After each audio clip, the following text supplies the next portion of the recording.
muy bien. Vamos a intentar tener esta charla con Ana Cohen, que es la CEO de Cohen Aliados Financieros, que vamos a ponernos de acuerdo con Ana en qué está pasando con las inversiones, sobre todo qué están haciendo las mujeres en el mundo de las inversiones. Es importante esto porque estamos en un momento muy volátil. Ahora sí, Ana, creo que estás muteada, pero aprovecho para saludarte. Muy buen día, ¿cómo estás? ¿Cómo andas, Juli? ¿Todo bien? Bien, excelente. Lindo, lindo verte por acá. Lo mismo digo. Lo mismo digo, me gusta tu ventanal, aprovechémoslo. Habla mucho vos, así vemos el parque mientras. Me tengo que aprovechar de la pandemia para disfrutar la oficina que tengo en casa, que tiene esta ventana re linda, así que Bien. sí. Bueno, si te parece, yo lo que pensé es que tendríamos que enfocar la charla en cuanto a cómo lograr independencia financiera. Siempre pensamos las mujeres en ayudar a las mujeres, pero esto vale para cualquier género, ¿no? Entonces, si arrancamos por ese lado, estamos en un contexto muy volátil, vos, que sos analista, junto con otros analistas, se deben reunir para decidir qué hacer. Es muy difícil en este momento global qué hacer con las inversiones. ¿Por dónde te parece que arranquemos? Mira, si vamos a asignar, digamos, algo un poco más temático que nuestras conversaciones generales y menos particulares, y lo vamos a sesgar hacia la mirada femenina de las finanzas, básicamente porque es el tema que nos convoca, yo arrancaría por la parte del mindframe que las mujeres tenemos en el momento de tomar decisiones, cuando es que nos animamos a tomarlas. Bien, pero Y, entonces ahí te hago una pregunta para disparar. ¿Cuál es la diferencia entre un hombre, un varón y una mujer a la hora de invertir? ¿Por qué se comportan distintos?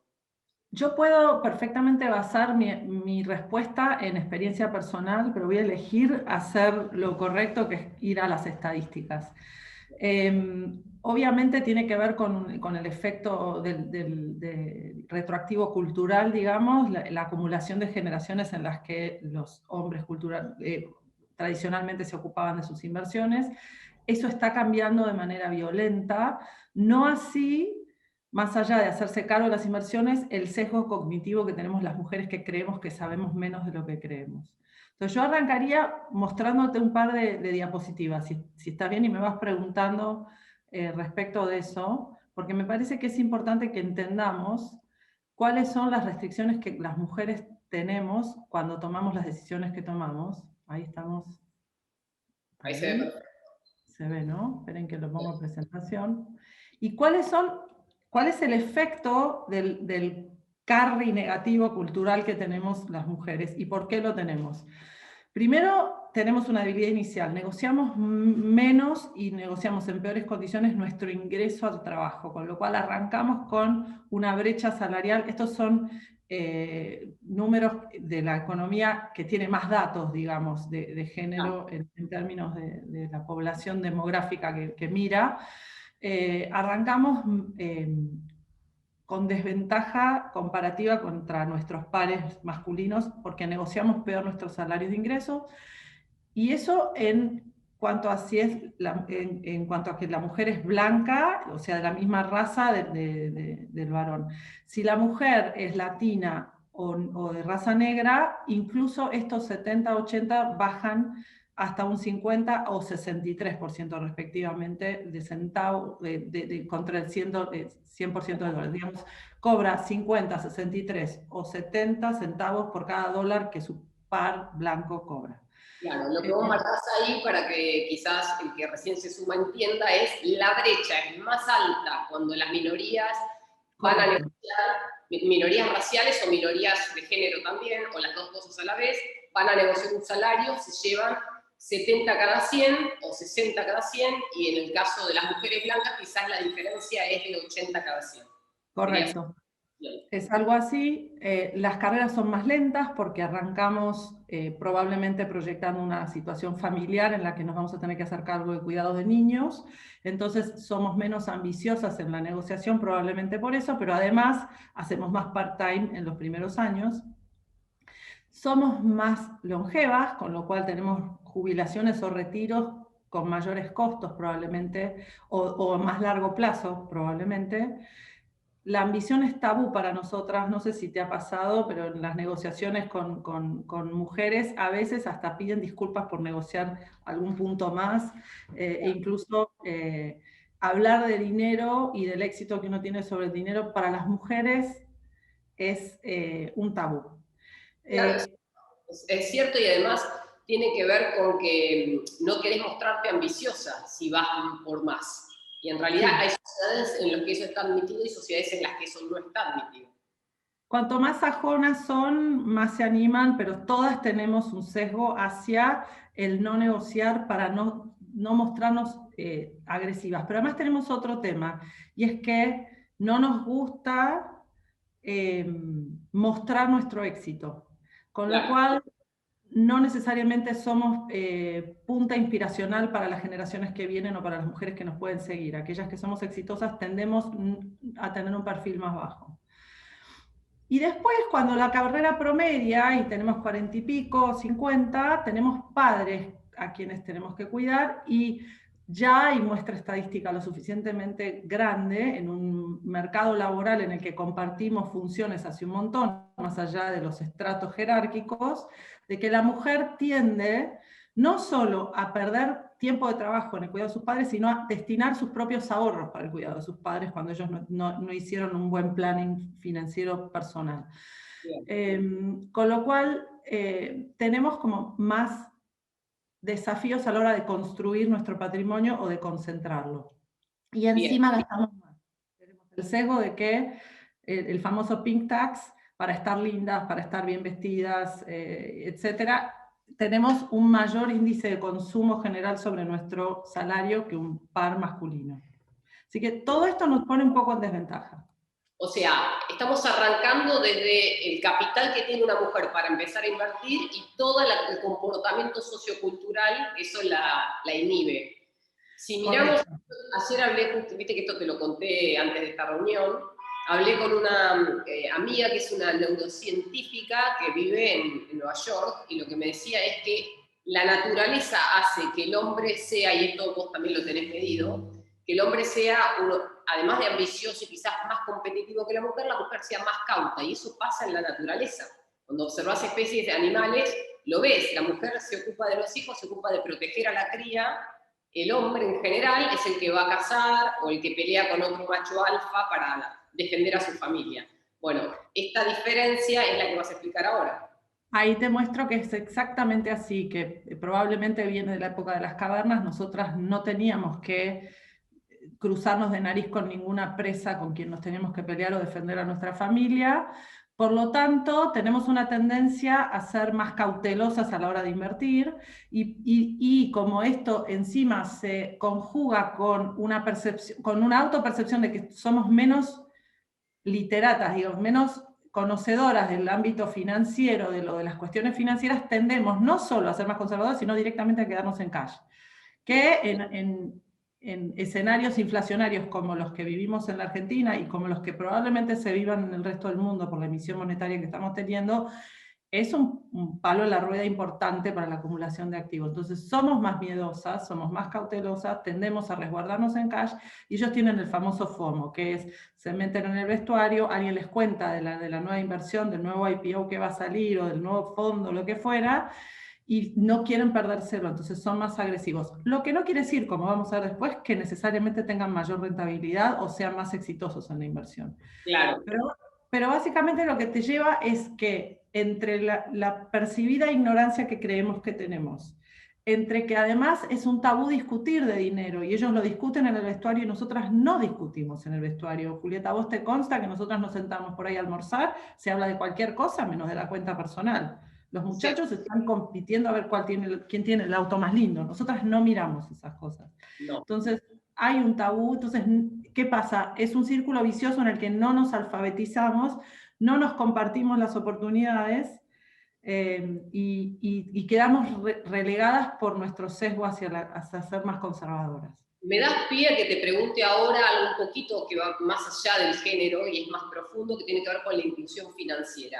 Claramente las estadísticas demuestran que las mujeres tienen menos inclusión o están menos educadas financieramente hablando que los hombres, porque los hombres son los que trabajan y administran el dinero del hogar. Pero no necesariamente significa que el hombre sí esté educado en una sociedad y la mujer no, ¿verdad? Entonces, a ellos se les admite más el error, me parece. O ellos se admiten a sí mismos más el error. Sí, definitivamente es así. Sin embargo, en nuestra industria, en los servicios financieros, la población laboral de las industrias, más allá de los cargos puntuales o de las cuestiones jerárquicas, es mitad y mitad. 49% de los cargos en Argentina están en manos de mujeres en el ámbito, en el sistema financiero y bursátil, digamos. Yo creo que es más una cuestión de arrastre generacional. Las mujeres antes no se hacían cargo, y como te digo, de un sesgo de que no sabemos todo lo que sabemos. Stacy, ¿cómo se llama? Nunca me acuerdo el nombre, yo lo he dicho, pero la COO de Facebook siempre cuenta que ella hizo la universidad con su hermano. Y cuando arrancaron los primeros exámenes, creo que era en Stanford, ella y su mejor amiga estaban re preocupadas y estudiaban como locas. Y el hermano, que le lleva o se llevan un año, decía, a mí me va a ir bien, si va a jugar al básquet, volvía, etc. Ellas consistentemente tenían mejor nota al final y se habían estresado mucho más, y él vivía mucho más contento con su nota relativamente más mediocre que la de ellas. Tenemos un sesgo a creer que sabemos menos de lo que sabemos. Y es un tema de confianza. ¿Y qué pasa? Porque también hay un factor idiosincrático, imagino, porque hay sociedades distintas. Hay mujeres que en promedio conocen más del sistema financiero o conocen más el mercado de capitales que mujeres en otras sociedades, o poblaciones, si querés, ni siquiera mujeres y hombres. ¿Eso por qué se da? ¿Por qué crees que se da? Básicamente porque el mercado de capitales es más robusto y ofrece más permeabilidad, y básicamente porque por ser más profundo, más robusto, más líquido, existe el espacio para que tu cuenta de jubilación, digamos, tus inversiones de retiro, tengan un lugar para ejercitar ese ámbito de inversión. Por ejemplo, en los Estados Unidos, vos arrancás tu primer trabajo y lo más lógico y lo más razonable es que te vayas embebiendo a través de lo que ellos llaman un 401k, que es la cuenta, digamos, de tu retiro, un pequeño fondo que vos vas armando, en el que vos delegás el criterio de inversión y automáticamente parte de ese patrimonio que se va acumulando a lo largo de tu vida está invertido en temas del mercado de capitales. Es mucho más natural desde lo cultural para el norteamericano promedio invertir. Lo mismo los canadienses, y lo mismo en el Reino Unido y en Holanda. Las mujeres y los hombres tienen, probablemente más los hombres, dejen de delegar ese criterio de inversión de su patrimonio en un tercero, pero sí están embebidos del concepto de lo beneficioso que es invertir en el mercado de capitales.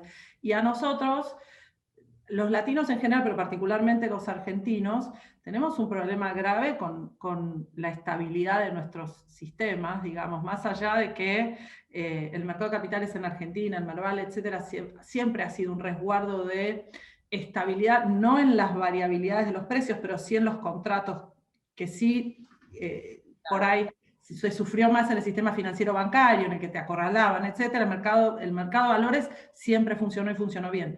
Pero tenés un grado de incertidumbre tan grande y un arrastre. Mi abuela, lo sabemos todos, guardaba los billetes abajo del colchón y adentro del placar. No era confiable nuestro sistema. Claro, si te das cuenta, lo que pasa es que la macroeconomía no acompaña a un sistema de capitales que es bastante escuálido, y si lo comparamos, tiene los volúmenes o los tamaños de países de África, que nadie conoce. Pero también hay otra cosa que yo estuve observando de los artículos que leí y de las estadísticas que vi, es que en Argentina tampoco tenemos en el colegio primario y secundario educación, si querés, económico-financiera. Si vos le preguntás a una persona promedio que no esté invirtiendo en el mercado de capitales, no sabe qué es una tasa de interés. ¿Qué pasa en Estados Unidos, vos que conocés mucho acá? Mira, no hay a nivel educación primaria y secundaria nada que tenga que ver con alfabetización financiera. Está impregnado en la cultura. El minuto en el que vos entras en tu trabajo, tu 401k empieza a nutrir al mercado de capitales con tus ahorros, y vos recibís un reporte mensual de cómo van tus ahorros, y está menos vilificado, está menos estigmatizado el mercado de capitales como lo que nosotros creemos que es un ámbito de especulación y de lucro no legítimo, digamos. Y hay algo importante que creo que la gente quizás que nos está escuchando lo sabe, pero si hay alguien que se haya sumado y no está empapado en el tema, sin mercado de capitales vos no podés financiar startups. Por ejemplo, Facebook no sería Facebook sin Wall Street, ¿no es cierto? Total. Bien. Es exactamente así. Y ni hablar del mercado de deuda, por ejemplo, las small caps, las pymes de allá. Los primeros pasos se hacen emitiendo bonos, se hacen en un circuito de crédito razonable, y hay un montón de instancias y una diversidad enorme de oportunidades de inversión, pero también de financiamiento. Entonces, eso se nutre solo por el mercado de capitales, que es robusto y es profundo, y que por su profundidad, cuando hablo de profundidad, hablo de liquidez y de posibilidad de entrar y salir lo más rápido posible sin afectar los precios implícitos, lo que genera es una mitigación de esto mismo que es la incertidumbre. Dicho esto, estamos en 2021, del Brexit para acá, la nueva normalidad es la volatilidad, pero eso se acrecienta muchísimo más en la Argentina, y quiero mostrarte una cosa, perdonen el mareo, se me escapó, ahí está, esto, que es, encima de que tenemos la famosa brecha salarial entre mujeres y varones un poquito más acrecentada o más pronunciada, tenemos un contexto de inflación crónica, porque en definitiva las últimas décadas están impregnadas por esto, volatilidad, el entorno impositivo, el doble estándar de consumo que hablábamos antes, el famoso pink tax. Hay una situación, no sé si la conoces, seguro que sí, a Ellen DeGeneres, que es la comediante que tiene este programa. Yo lo conté en algún evento anterior. Ella hizo como un boicot humorístico de la empresa Vic, porque sacaron la Vic rosa, y la Vic rosa es morfológicamente y funcionalmente exactamente igual a la Vic azul, solo que es rosa, para que las mujeres se afeiten las piernas, supongo, pero es más cara. Entonces, tiene 20 pesos de diferencia entre un producto y otro acá. correcto, es más cara. Entonces, y para ellos hay otro evento que es, bueno, nosotras vamos mucho más frecuentemente a la peluquería y nuestro corte de pelo promedio es infinitamente más caro que el de ellos. Entonces, y en la Argentina eso es aún más, porque los estándares de belleza que nos imponemos las latinas gastamos más plata. Tenemos una ausencia crónica de opciones de largo plazo, porque nada en la Argentina resiste un cambio de política económica. Tenemos una seguridad jurídica dudosa, cambios por esto mismo que hablamos de los cambios políticos. Ahora veo que repetí volatilidad. Tenemos un sesgo nosotros a que, encima de no estar alfabetizadas, nuestros profesionales promedio hablan en difícil.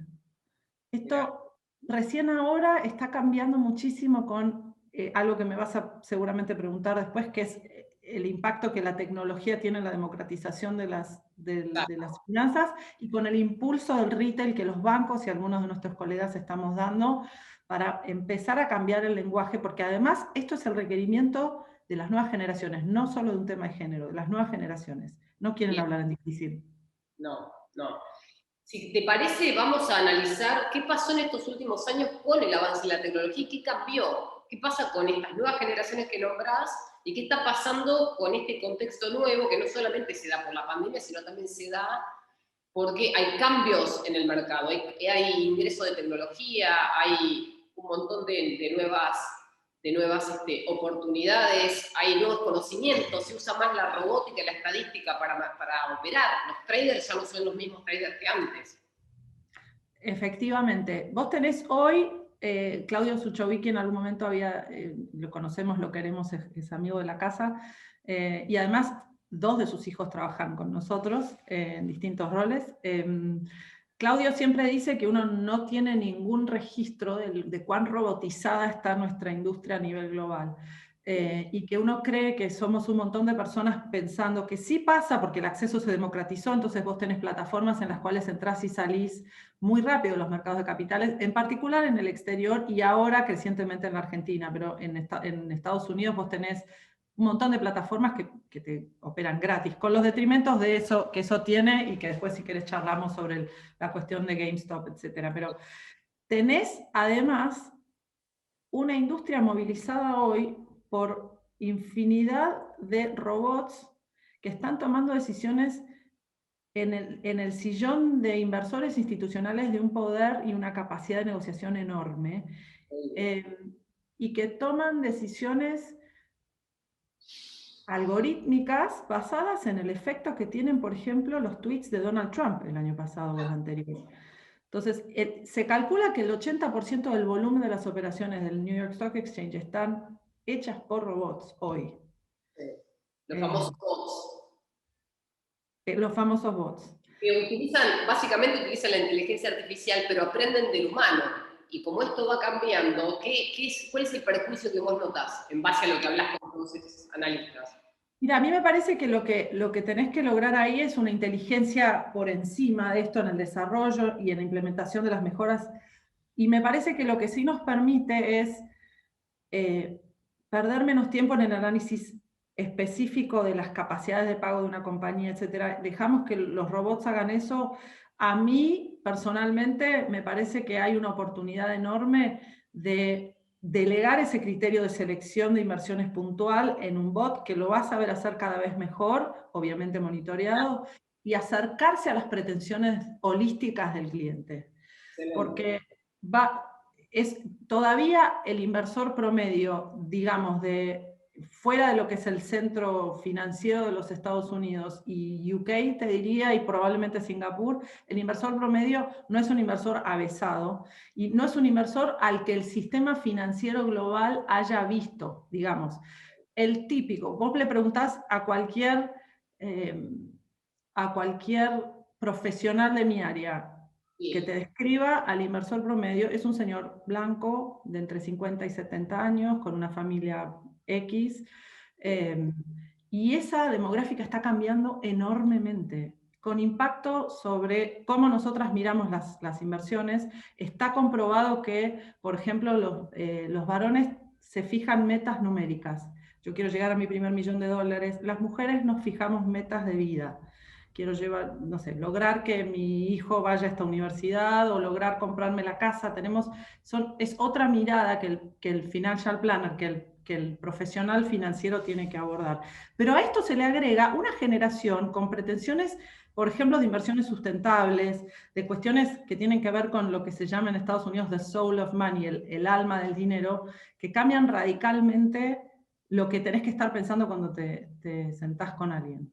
Bien, si vamos a lo micro, ¿qué pasa con el ingreso de la tecnología en los usuarios, o si querés en los inversores más chiquitos, en los más jóvenes, las fintech? ¿Cómo cambió eso?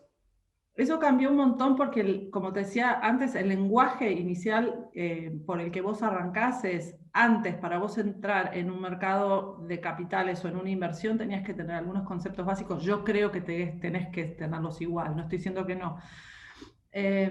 Pero, por ejemplo, vino hace poco un startup a ver si nosotros podíamos invertir en esta fintech, que de hecho lo hicimos y es parte digamos, de algo que estamos desarrollando en común. Y nos explicaban que los millennials, por ejemplo, de los millennials para abajo, no les podés hablar de la TIR, no le podés hablar de un yield. No tienen ningún interés en entrar en el peso técnico, digamos, de la decisión. Ellos Porque la máquina lo hace por ellos, no necesitan el conocimiento. Bien. se fijan, tienen dos cuestiones muy, muy distintivas. La primera es no acumulan patrimonio, lo gastan en experiencia y no en concentración de activos.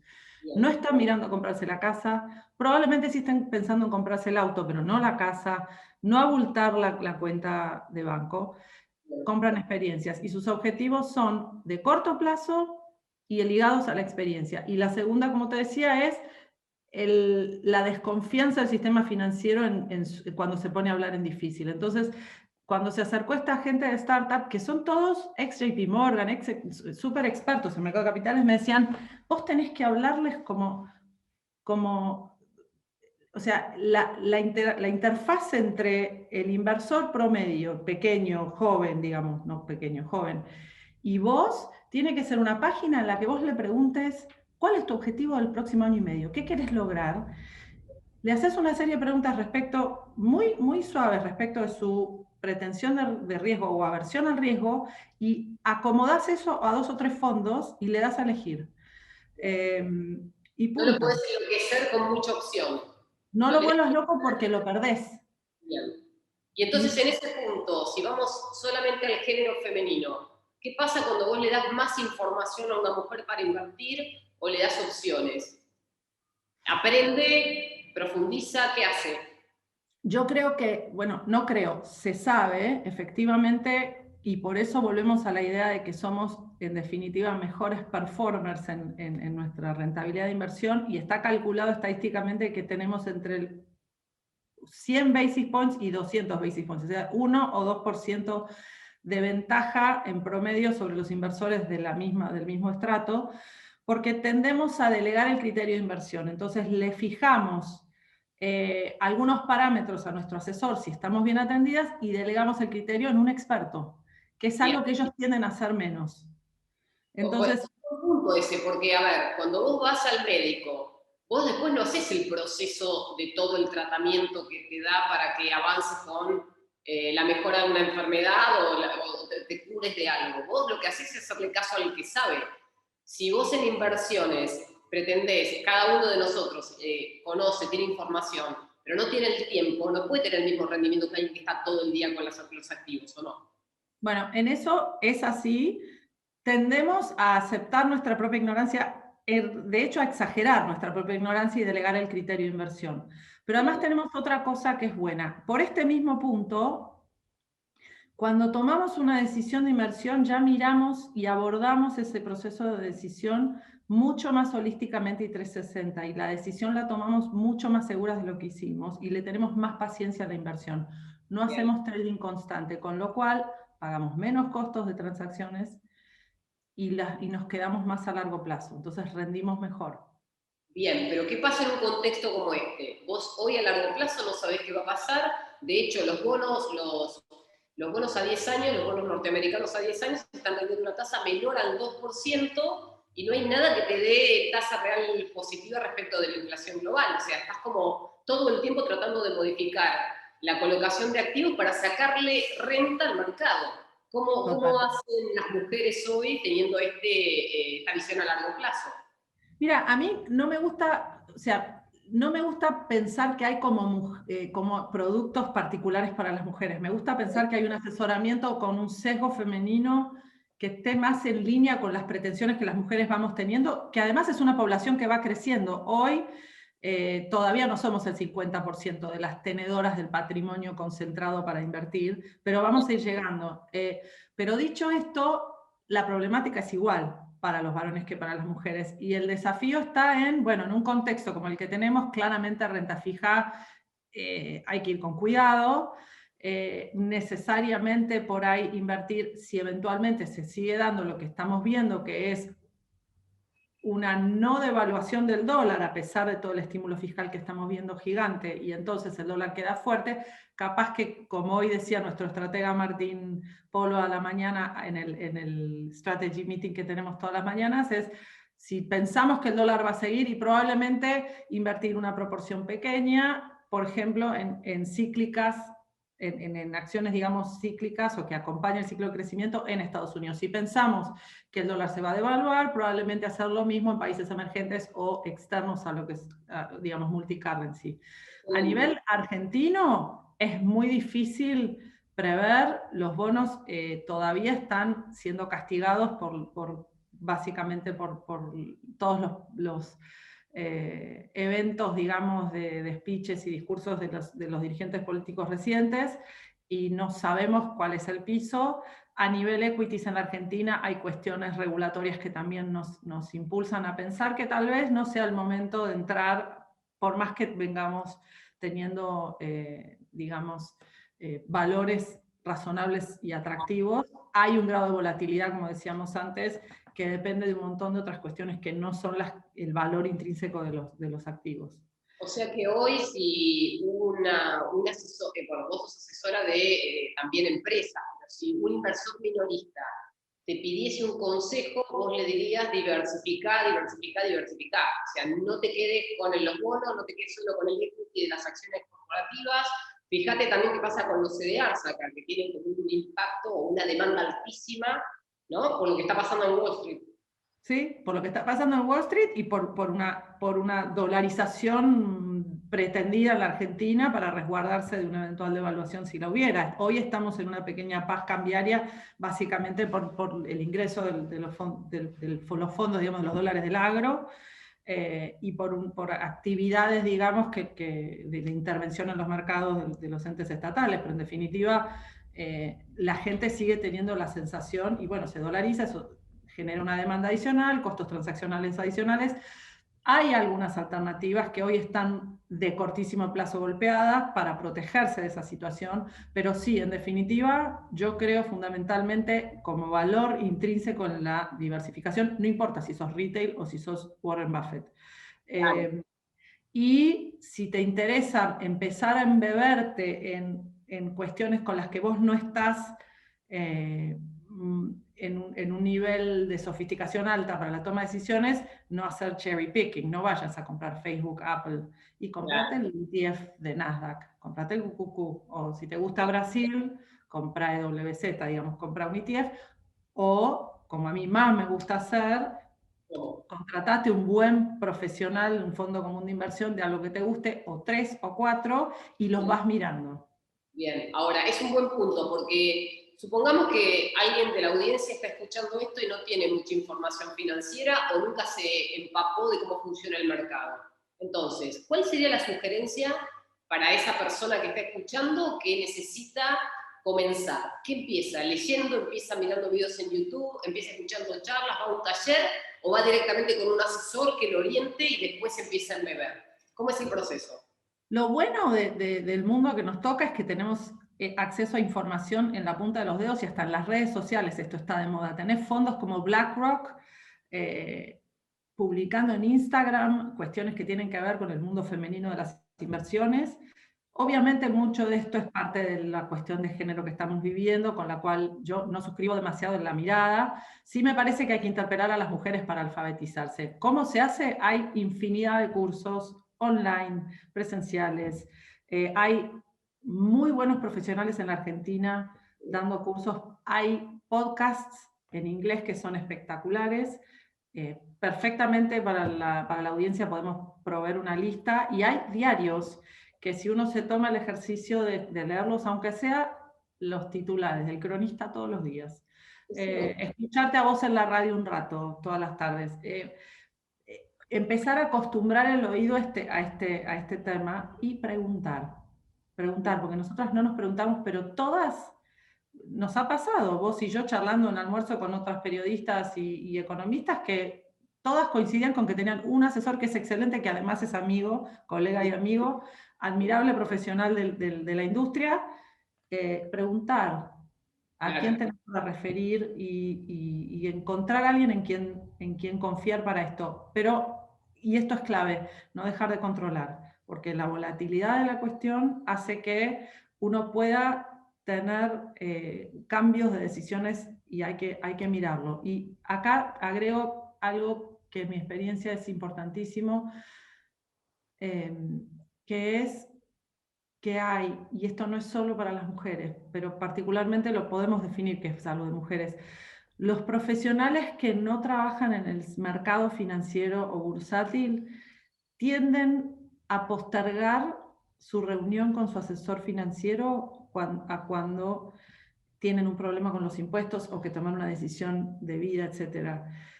Porque les toca una fibra de angustia y de preocupación personal que tiene que ver con esto que hablamos de la volatilidad y la incertidumbre en la Argentina.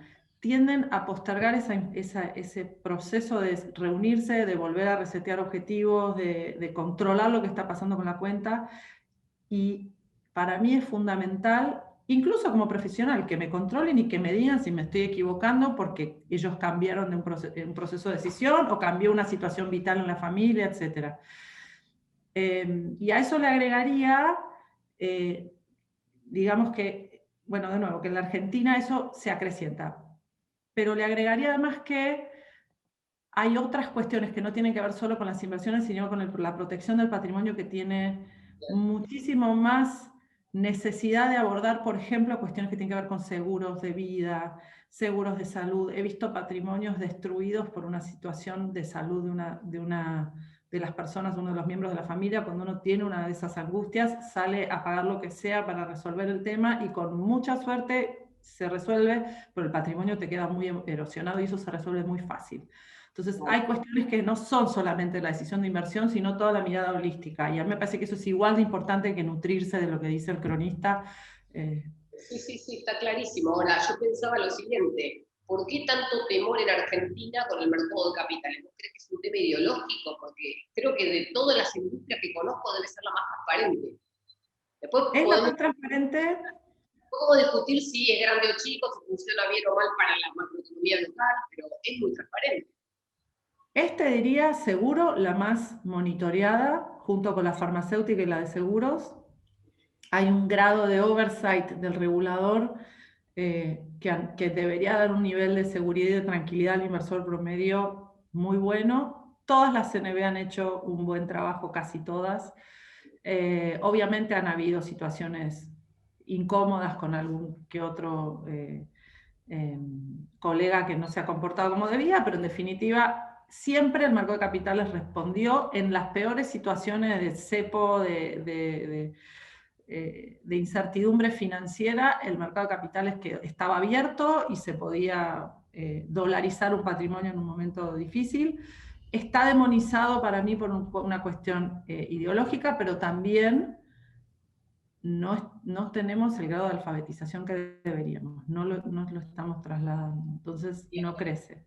Entonces, vos decís, para revertir esa situación, la gente primero se tiene que informar, porque esto lo voy a agregar yo a título personal, que es lo que digo al aire todas las tardes. Si uno está interesado en este tema, no le queda otra que informarse, y para poder operar con inteligencia hay que tener información. ¿Qué hace el trader para operar bien? Conoce prácticamente todo lo que está pasando, aunque sea de forma superficial. El otro día hablábamos sobre lo del canal de Suez. Si vos no podés prever que ese hecho va a ocurrir, pero podés saber que está ocurriendo, entonces podés tomar determinación de si la empresa naviera va a caer en precio cuando está cotizando ese día, porque va a tener probablemente aseguradoras que la acosen porque cometió un error. Entonces va a caer de precio. Vimos subir el precio del petróleo un poco porque había barriles de petróleo arriba del barco. Digo, todos los días pasan cosas que hacen alterar las variables financieras y los precios son dinámicos. Entonces, ¿qué hace el trader? Se informa. ¿Qué puede hacer la persona? No tiene que seguir al trader, pero sí estar informado mínimamente sobre los temas que le interesan. Si compró ETF de tecnológicas, tiene que saber más o menos qué pasa en el sector, ¿verdad? Total, oír cada tanto revisando las propias pretensiones del patrimonio, porque si delegaste, por ejemplo, en un fondo total return del mundo, lo que fuera, ver si eso sigue teniendo que ver con las pretensiones que vos tenés para tu patrimonio, porque incluso si delegas el criterio de inversión, como decís vos, capaz que tu situación de vida cambia. Y va a ser un mundo complejo en esto, porque otra de las variables que pasa, que es algo que vos mencionaste y que yo después me olvidé de contar, que es que a los bots que están tomando decisiones millonarias que te impactan en el mercado, se agrega un universo creciente de personas muy neófitas tomando decisiones a nivel masivo, cuyas pretensiones no necesariamente sean en todos los casos la rentabilidad. El caso de GameStop. Bueno, hablemos si querés de eso, de GameStop, porque ahí lo que ocurrió fue que tenías no solamente personas que tomaban decisiones en función de intereses diversos o intereses opuestos a los del mercado, pero también tenía gente muy joven, sin experiencia previa y tomando decisiones impulsivas. Entonces, ¿qué conclusión sacaste vos? Mira, la democratización del acceso a los mercados de capitales te trae una serie de inversores, como decís vos, cuyos objetivos no necesariamente son los que el mercado está acostumbrado a atender. Y se convierte en un instrumento de activismo, que por ahí vos antes veías en un inversor institucional grande que compraba una participación considerable de una compañía y dentro de la asamblea forzaba virajes en esa administración de esa compañía o en la gestión de esa compañía. Hoy tenés un montón de pequeños inversores actuando en masa. Yo creo que es el efecto, primero, de una democratización de acceso a los mercados a través de las plataformas y de las páginas que además te permiten tradear gratis, que cuando la limosna es grande uno debería desconfiar, porque eso es un flujo que se le vende a los grandes fondos, pero además sin el conocimiento y con objetivos que no están alineados. La idea era hacer activismo para defender a una compañía de los hedge funds que están shorteando esta compañía porque creen que no tiene un valor intrínseco. Y la revivieron de manera probablemente no genuina. No estoy diciendo que nadie tenga razón acá, pero Claro, ninguno no de los... es especial porque si no el precio de hoy debería estar demostrando que vale lo que valía hace 2 meses, ¿o no? Exactamente. Entonces, hay fuerzas de mercado que están cambiando y que tienen que ver con activismo, y a mí me parece que hay una cuota acá desde lo filosófico del Main Street pegándole a Wall Street por el 2008. Hay una cosa de, nos dieron Madoff, nos dieron la Mortgage Backed Securities Crisis, toma. Entonces, hay fuerzas del mercado que son nuevas. ¿Y por qué digo esto? Porque no son las únicas. Tenés los bots, tenés esto de activismo, tenés crecientes impactos de eventos globales sobre mercados a través de la matriz. Lo que pasa cada vez más en Singapur se refleja en Estados Unidos. La batalla con China impacta en el valor de la soja. Hay un montón de cuestiones que tienen que ver con decisiones, y me parece que la clave acá va a estar en estar lo más líquido posible y lo más alineado con nuestros propios intereses para que ese patrimonio trabaje a favor nuestro. Para redondear y cerrar un poco esta charla, te iba a preguntar qué te están demandando tus clientes en este último periodo, no solamente por la volatilidad, sino porque quizás hay cosas que se ponen de moda y aparecen en momentos así disruptivos. Mira, te voy a contar lo que me pasó con las dos últimas mujeres de alto poder adquisitivo que vinieron a consultarme temas. Las dos dijeron y se previnieron diciendo, mira que yo de esto no sé nada. Y las dos eran inversoras sofisticadísimas en real estate o en Sí, startups, o habían metido ya unos mangos en Bitcoin. bien. En la Argentina, es una obviedad lo que voy a decir y es hasta redundante, los dos activos de siempre han sido el real estate, los ladrillos y los plazos fijos. Hoy ninguno de los dos sería una solución Claro. razonable, dado el contexto. Ahora, dicho esto, siempre que hablo de real estate tiendo a equivocarme porque no hace otra cosa que subir, con lo cual, más allá del impacto negativo que tuvo la pandemia y la situación política en la Argentina sobre los valores, yo me resguardo el derecho a estar equivocada en este punto. Pero la demanda viene más. Primero te diría que las preguntas hoy son sobre qué hacer frente al impuesto a la riqueza, primero. Segundo, ¿qué pasa con estos nuevos activos que no terminamos de entender, que tienen que ver con las criptos? Y tercero, inversiones que dolaricen el patrimonio y o que estén fuera del mercado de capitales, los startups. Estoy viendo mucha gente preguntando cómo hacer para hacer impact investing sobre desarrollos o proyectos que sean multimoneda. O sea, no solo basados en Argentina, sino que tengan impacto o en Latinoamérica o tengan una proyección en el exterior.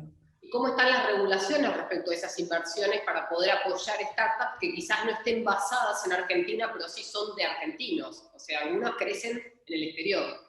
Sí.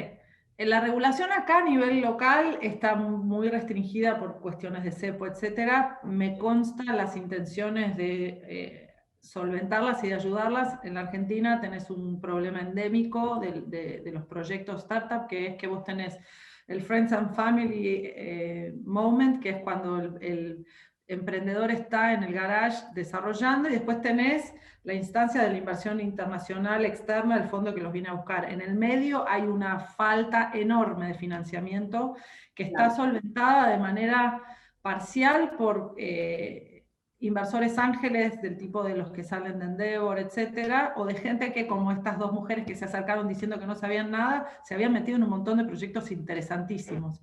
Y esa brecha es la que la regulación todavía no termina de enganchar. Y no la termina de enganchar por el mismo problema endémico que tenemos, que es que el mercado de capitales en la Argentina está muy limitado de herramientas y no hay apetito por el riesgo. Ya tenemos el riesgo metido en nuestros bonos, que vamos a andar metiendo, digamos, Claro, el dinero. ayer justo hablaba con un inversor de real estate que está incorporando lo que se llama la tokenización, que el token dentro de la virtualidad o de la criptomoneda es la representación virtual de un proyecto criptográfico, o sea, es como si fuera la moneda de la moneda, o la moneda del activo financiero. Y lo que me decía es que a través de un proceso de fideicomiso estaban tratando de que los inversores compren esos tokens para comprar metros cuadrados. En lugar de comprar metros cuadrados de forma directa, lo hacían a través del mercado. Pero le faltaba la regulación o la aprobación, si querés, de la CNV, de la Comisión Nacional de Valores, por lo que todavía no lo podían lanzar al mercado. Entonces, esto es que vos decís, hay mucha regulación para entorpecer quizás, pero no hay tanta regulación para abrir el mercado para este tipo de proyectos que quizás sean interesantes en un contexto como este en Argentina. Ahí está Sana otra vez. No sé qué pasó. No pasa nada. Yo me quedé, sabía que alguna se había cortado, pero no sé si era yo o vos, entonces me quedé en silencio. Bueno, mil disculpas. No pasa nada. Ahí tenemos un par de preguntas, pero vos querés responder esto que estábamos diciendo. Te quedaste con la pregunta ahí. ¿Me la repetís? Perdón, porque me parece que no escuché toda. Bueno, estábamos un poco haciendo un resumen de lo que estaba pasando con la tecnología, con las cripto, y yo te contaba que hablando con inversores del mundo del mercado de capitales y del mundo del real estate, como vos trajiste el tema a colación, me contaban que la Comisión Nacional de Valores todavía no les habían habilitado para que pudiesen vender estos tokens en el mercado, que son la representación de la compra de un metro cuadrado. Entonces, si no tienen la habilitación de la CNB, no lo pueden hacer formalmente y necesitan hacerlo por fuera, y eso no sería lo ideal, porque el mercado de capitales justamente se trata de que sea transparente. Total. Ahí te diría que la Comisión Nacional de Valores tiene un desafío enorme, que es llevar proyectos de la economía real al retail de la oferta pública, o sea, la oferta pública para el inversor típico. Hoy el inversor típico de esas cuestiones, no hablamos del metro cuadrado puntual, que me parece que es una idea divertidísima, hablamos de cosas que tengan más que ver con un venture capital mindframe, con la idea de una versión limitada al riesgo y una capacidad. Ahí tenés hoy inversores institucionales que están poco menos que forzados para entrar ahí a través de la normativa. Bien. Pero el desafío de la CNV es un salto cualitativo de alfabetización, no solo del mercado, sino del regulador y de la industria, porque esto es un bicho nuevo, las criptos, blockchain, todas estas cuestiones. Digamos, me parece que la CNV está en un paso anterior, que es lograr que eventualmente estas inversiones sean percibidas como que son nutritivas para la economía real, y el designio de esta CNV y de la anterior administración también era el desarrollo de economías regionales, la economía real, etc. Y ahí están mucho más metidos en lo que es crédito de pymes, etc.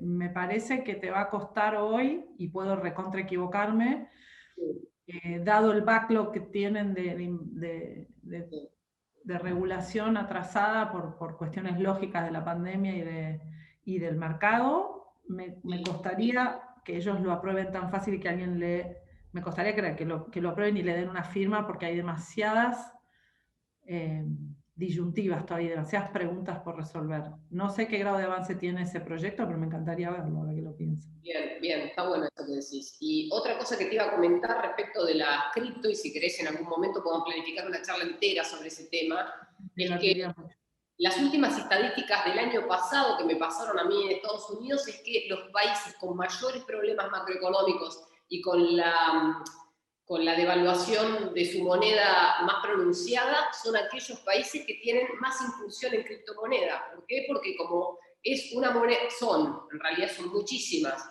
descentralizadas, no las administran los bancos centrales, estas poblaciones que ven afectada su moneda constantemente, invierten en cripto para proteger sus ahorros o su patrimonio, como dijiste antes. Yo a eso te diría que hay como una tendencia normal. Si ya no confío en mi moneda, me da igual. Bueno, Nigeria es el país que tiene el 32% de su patrimonio en criptomonedas. Y eso te demuestra cómo, de ahí para abajo tenés Vietnam, Filipinas, Sudáfrica, Tailandia, Perú, Argentina está en el lugar 9º, con el 14% de patrimonio en cripto. O sea, nos está indicando que por qué está de moda, porque es como sería el nuevo resguardo. El nuevo resguardo en países que además, como decíamos antes, no tienen un mercado de capitales robusto y atractivo. entonces no tenés demasiadas alternativas líquidas. Esta es una. Claro. De altísima volatilidad e incertidumbre, sí, porque como vos bien decías, como no están en manos de los bancos centrales, es una gran incógnita ver qué va a pasar con los gobiernos para ver cómo dominan esta bestia nueva que se mueve sola, digamos. Pero todos estos países tienen, además de una desconfianza en su moneda, me estás hablando de que tienen en la mayoría de los casos mercados no atractivos para inversiones financieras, digamos, de economía real. Dicho esto, yo soy inversora en criptos, pero lo hice más que nada para forzarme a aprender de qué se trataba, porque como te decía, empezó la demanda de preguntas de clientes que había que resolver y contestar, y además de leer, empecé a decir, bueno, como dicen los gringos, skin in the game, la piel en el juego. Claro, si no, no tenés chance de asesorar bien, si vos no participás. No. Tenemos una pregunta que dice, ¿hay interés creciente en las inversiones con renta de moneda dura? ¿Qué es lo más elegido por los inversores locales? ¿Recomendaciones? Hoy, CDRs. Es lo que está pasando, es lo que da un grado de resguardo frente a una potencial devaluación, y CDRs, hay una diversidad creciente, se van introduciendo, tienen algunos costos transaccionales que hay que ver, pero en definitiva son certificados de depósito cuyo activo subyacente es un activo en el exterior, un título en el exterior de lo más diverso, pueden ser acciones, pueden ser fondos, pueden ser bonos, de distintos lugares. Eso es lo que estamos viendo como demanda. Lo que no constituye una oferta ni una propuesta de inversión a nadie, porque me parece que no son para todo el mundo y hay que mirarlos bien. Pero sí es lo que está pasando como demanda. ¿Nos queda algo por agregar?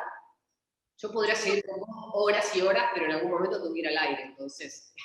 Sí, yo lo único que les quería era mostrar algo respecto de volver a cerrar el mundo de la mujer, Bien. porque me parece que hay algo que muestra perfectamente el impacto que me quedé sin contarles, Bien. que es, primero... Sí, es importantísimo el rendimiento que tienen las mujeres dentro del mercado de capitales. Esto es básicamente, no, esto es cuánto vale el mercado de capitales en cada país respecto de su propio PBI. Tremendo. ¿Cuánto del PBI se invierte efectivamente en mercado de capitales? Y comparativamente, bueno, nada, esto explica un poco la volatilidad y la incertidumbre, y esto es lo que vos decís, ¿por qué nosotros no invertimos? Y no invertimos porque no invertimos, es un círculo vicioso, totalmente comprensible, pero lo otro que quería mostrar, y esta presentación después queda a disposición, es este cuadro de abajo, a la derecha, que proyecta lo mismo que yo te contaba, que está estadísticamente comprobado, que en la zona, digamos, roja son las carreras y la acumulación de patrimonio de las mujeres, y los varones son el azul. Arrancan los dos a la edad de 23 trabajando, y la mujer tiene un sidetrack doble, para los padres, perdón, para los hijos, para los padres y para el esposo, que tiende a enfermarse antes, más ella se hace cargo. En definitiva, el promedio de gente que llega a un grado de retiro con un éxito relativo en su carrera, si es mujer, acumula la mitad de patrimonio que el varón. O sea, tienen $1 millón menos en Estados Unidos que su par que hizo la misma carrera que ellos. Bueno, ni hablar en los países emergentes, debe ser un tercio. No está ni medido, no está ni medido. Y te diría que no solo no está ni medido, sino que nosotros abordamos las cuestiones de género todavía con un sesgo hacia las emprendedoras, hacia el cómo desarrollar el negocio y el cómo empoderarte como mujer, no me gusta la palabra, pero empoderarte como mujer en las cuestiones de trabajo. No estamos ni siquiera mirando a la inversora mujer en la Argentina. Claro. Bien, y nos queda pendiente cómo rinden las inversiones de una mujer respecto de un varón cuando sí invierte en el mercado de capitales. Eso vos lo tenés. Sí, ahora te lo muestro porque lo voy a encontrar. ¿Verdad? Bueno, primero te diría, es un poquito más viejo, pero esto grafica un poco cómo pensamos nosotros a nivel demográfico en encuestas que se hicieron. Y cuando hablo de encuestas, no hablo de encuestas así medio como improvisadas. Estamos hablando de McKinsey, de BCG, de los grandes bancos, de universidades, del Financial Times. Las mujeres tenemos, obviamente el medidor, digamos, el medidor es... El medidor de riesgo. El medidor de riesgo, de tolerancia al riesgo que tenemos. Tendemos a ser más conservadoras, lo que tiene un efecto... Un segundo. Me falta. Tendemos, espera que no lo encuentro ahora, qué lindo. Bueno, ahí. Tendemos a tener mejores retornos por esto que decíamos antes. Hacemos menos market timing, operamos más decididas cuando tomamos la decisión, delegamos el criterio en gente que tiene la mano más firme y la sangre más fría, y somos mucho más conscientes del riesgo implícito de las carteras. Lo que hace que en un rango de 3 años, consistentemente entre los Estados Unidos y el Reino Unido, que lo tienen bien medido, ahora ya hay en las últimas semanas, gracias Paula, mi sobrina, que a veces me asiste en esta información porque le divierte el tema y me lo trae, hay un estudio nuevo que habla de que seguimos percibiendo que somos menos alfabetizadas, está en el Financial Times de los últimos días, pero que la rentabilidad de las carteras, y esto es a nivel inversores individuos, familias lideradas por mujeres o por hombres, le sacamos de rentabilidad 0,5% en los Estados Unidos en promedio y 1,8% en el Reino Unido. Vaya a saber qué hacen las inglesas con su patrimonio, pero parece que son más rentables que sus pares masculinos. Muy bueno. O sea, sí, habría que hacer una entrevista con una inglesa que esté invirtiendo en el mercado de capitales británico, ¿no? Total. Así bueno, que excelente. Bueno, este es el dato, o sea, nosotros tenemos que perseguir ese objetivo en Argentina, o en los países de la región. ¿Sí? Así Bien. que bueno, ¿no? ¿Nos quedó algo? Lo dimos todo. Pareciera que lo dimos todo, que terminamos horario. Agradecemos entonces a la audiencia. Julieta, un placer como siempre. Gracias por estar. Lo mismo digo. Ojalá la pandemia nos deje juntarnos en breve. Por supuesto. Bueno, beso grande y que tengan buen día. Gracias por todo. Beso.